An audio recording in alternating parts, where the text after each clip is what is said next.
Siapa bilang PDIP makin turun pamornya? Salah besar kalian itu. Yang ada PDIP makin naik pamornya. Makin terkenal mereka. Tahu siapa yang bikin terkenal?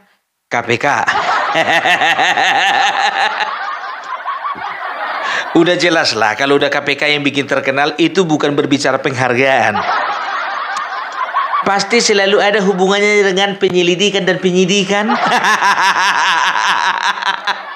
Ya, jadi nggak tahu aku entah kenapa ini ya kan. Jadi semenjak Hasto Kristianto diminta keterangannya, dipanggil KPK karena mereka menduga ada keterkaitan antara Hasto dengan pelariannya Harun Masiku. Semenjak itu Ibu Megawati geram, merasa harga dan martabatnya PDIP itu diinjak-injak ya. Makanya dia Ibu Megawati katakan, itu siapa itu yang berani-berani panggil itu siapa? Apa pangkatnya? Urusan apa ibu sama pangkat orang? Belum tahu kalau saya ini panglima tertinggi. Itu dulu bu. Ibu nggak bisa move on ya. Kalau sekarang panglima tertinggi itu Bapak Jokowi. Ada-ada aja ibu ini. Ya, jadi kenapa jadi sorotan KPK?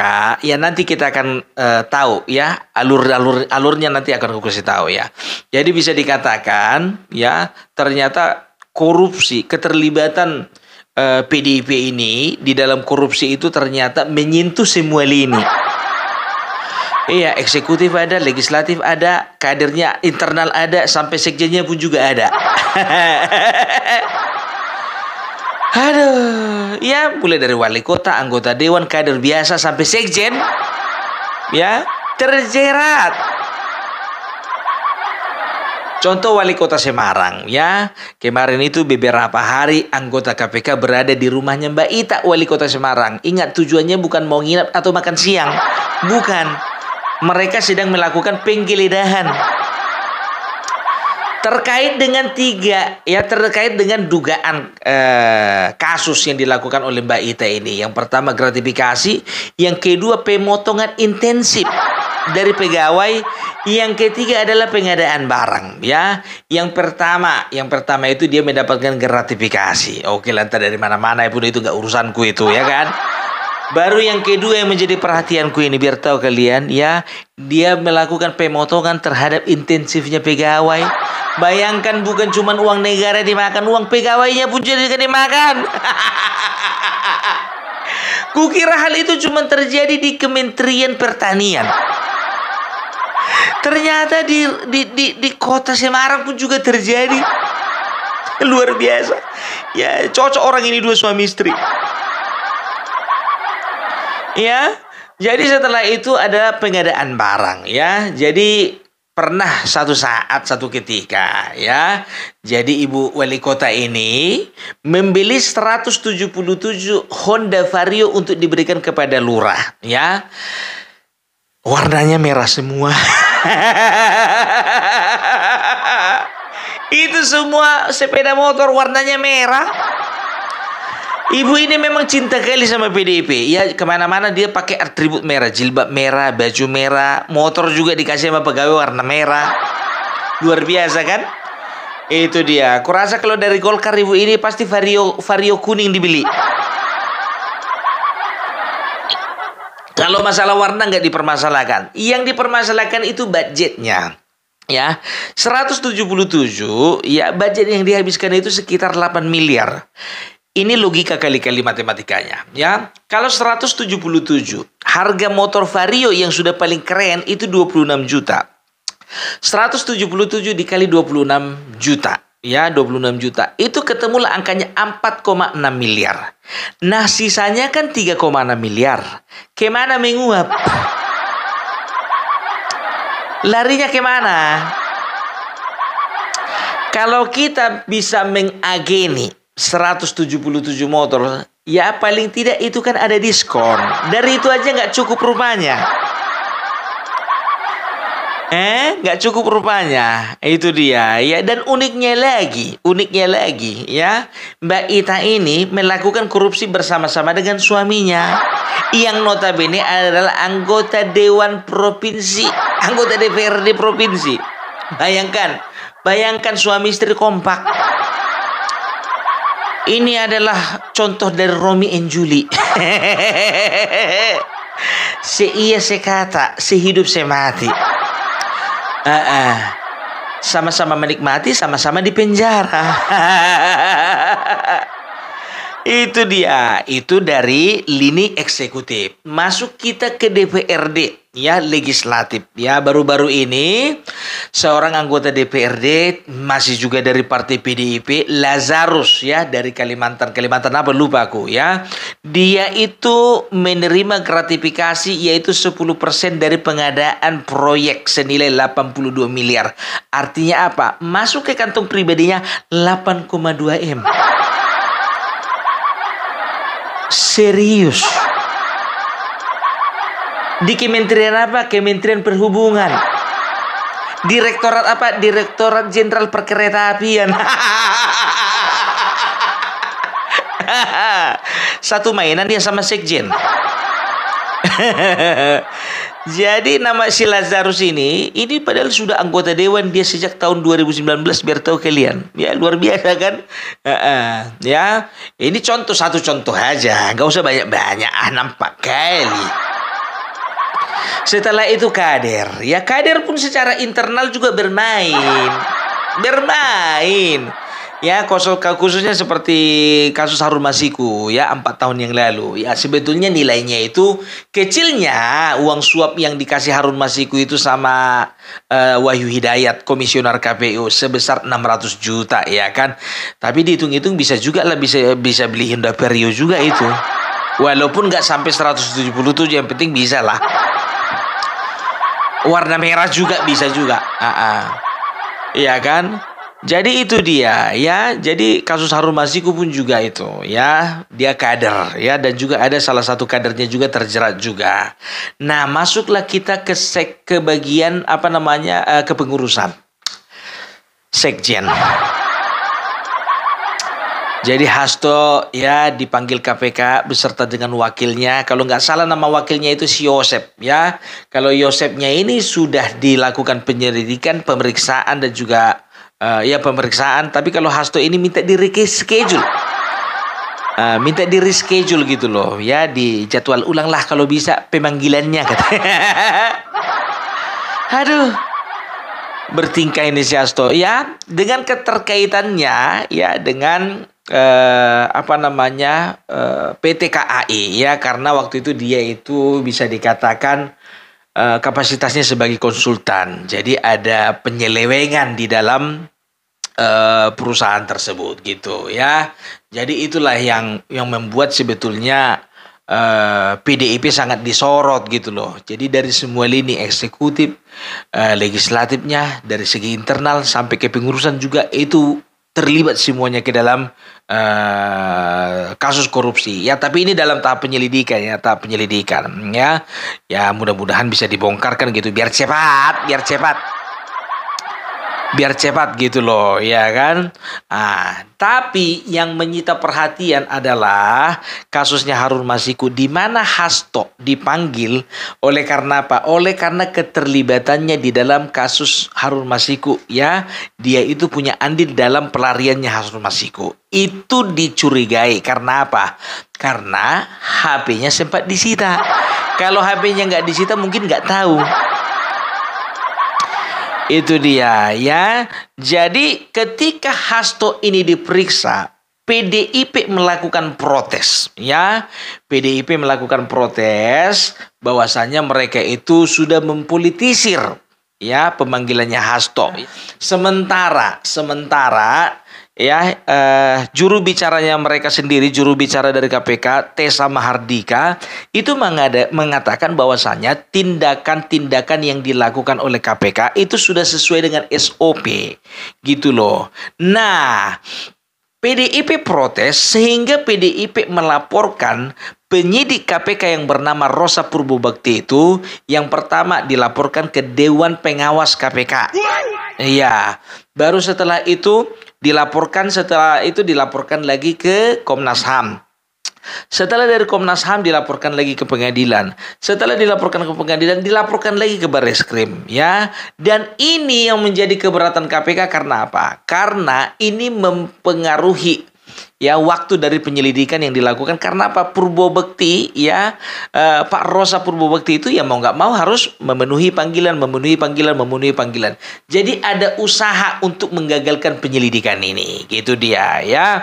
Jadi kalian masih ingat kan, waktu itu ketua umum menyatakan bahwasanya ya seolah-olah begini, aku nggak takut KPK karena KPK itu bentukanku, kan begitu. Dan itu juga tersirat dari pidato-pidatonya kemarin itu. Ya sekarang masalahnya begini, mau apa emangnya kalau ibu yang bentuk? Justru karena ibu yang bentuk, ibu harus percaya dengan kinerjanya KPK sekarang. Harusnya kan seperti itu ya. Tapi kenapa ketika KPK sedang giat-giatnya bekerja, ibu malah menghambat, ya kan? Jadi tahu enggak kalian, kalau misalnya kasusnya Harun Masiku itu kenapa terhambat? Karena ada beberapa hal. Yang pertama faktornya faktornya dari PDIP sendiri, ya. Jadi kenapa PDIP waktu itu bisa dikatakan merasa terganggu, ya? Merasa terganggu oleh karena kemungkinan besar ketika satu orang kader ditangkap, maka yang lain akan bernyanyi, kan begitu ya.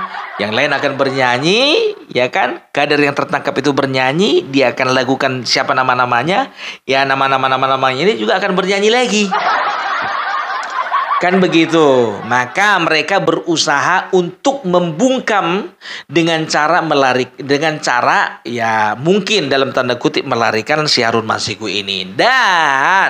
Dan penyelidikan KPK waktu itu terhenti oleh karena apa? Oleh karena ada penghambatan dari Firly Bahuri.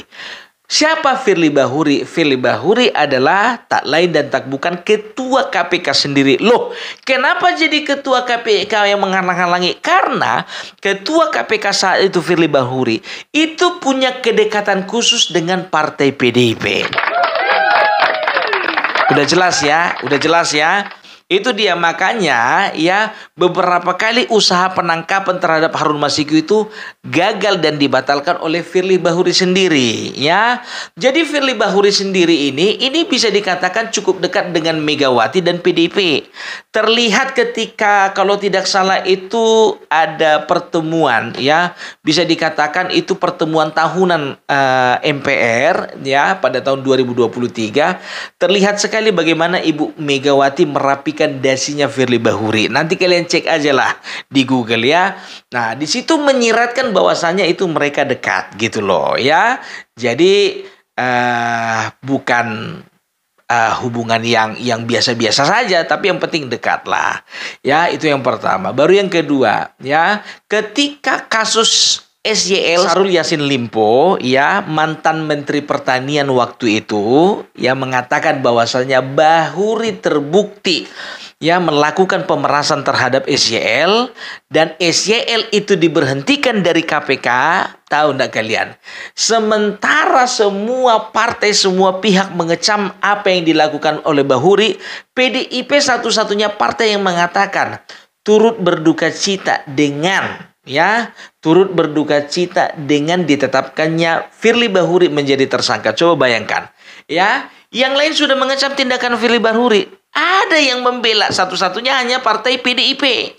Di situ kita bisa melihat bagaimana partai PDIP ini dekat dengan KPK, ketua KPK saat itu.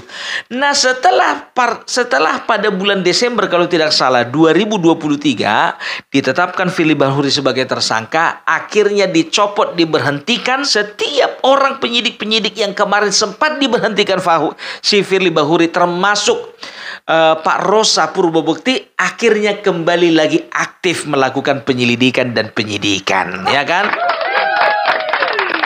Nah, itu dia. Jadi kenapa KPK sekarang lebih leluasa? Yang pertama, ini kalau menurut pendapatku. Yang pertama itu faktornya, ya, Firly Bahuri yang dekat dengan PDIP sudah tidak lagi memimpin, ya, makanya mereka lebih leluasa.